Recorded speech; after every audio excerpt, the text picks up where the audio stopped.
Assalamualaikum warahmatullahi wabarakatuh. Perkenalkan, nama saya Liana Dewi Putriantoni, nomor absen 24 dari kelas 12 bahasa 1.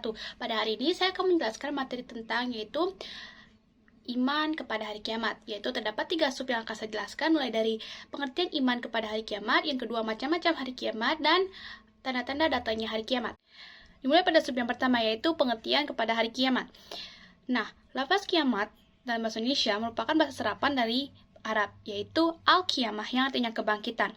Menurut Kamus Besar Bahasa Indonesia, kiamat adalah berakhirnya dunia dan seisinya akan rusak, lenyap, dan binasa. Sedangkan iman kepada hari kiamat merupakan percaya dengan sepenuh hati bahwa berakhirnya dunia ini akan berganti dengan kehidupan kekal di akhirat.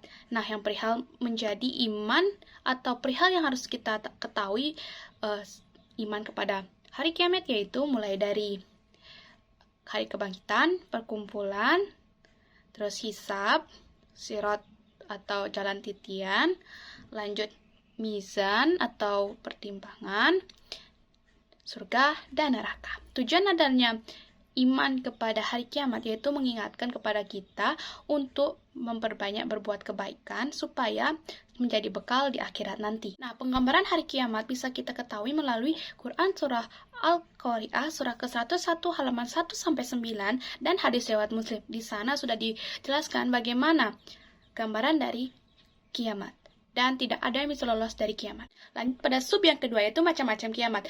Kiamat ada dua, yaitu kiamat sugro dan kiamat kubro. Kiamat sugro yaitu disebut juga dengan kiamat kecil, di mana berakhirnya kehidupan sebagian manusia yang diakibatkan oleh faktor alam dan faktor manusia sendiri, seperti kebakaran, tanah longsor, banjir, wabah penyakit, dan masih banyak lagi, yaitu Allah berfirman pada Quran surah Al-Imran surah ketiga ayat 185.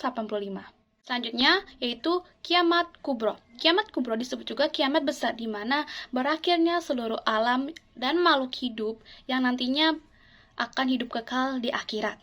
Nah, penjelasan ini sudah dijelaskan Allah dengan firman-Nya, yaitu Quran surah Al-Haqqah surah ke-69 ayat 13-17. Lanjut pada sub yang ketiga, yaitu tanda-tanda datangnya hari kiamat. Tanda-tanda datangnya hari kiamat dibagi menjadi dua, yaitu tanda-tanda kecil dan tanda-tanda besar. Tanda-tanda kecil yaitu yang pertama, ajaran agama Islam mulai ditinggalkan dan tidak dianggap penting oleh masyarakat.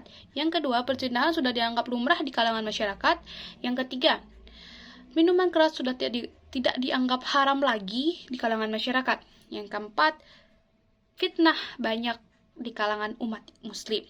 Dan yang kelima, banyak terjadi bencana, pembunuhan, dan peperangan. Sedangkan tanda-tanda besar datangnya hari kiamat, yang pertama yaitu terbitnya matahari dari barat dan terbenam dari timur. Yang kedua, munculnya binatang yang bisa berbicara dengan manusia.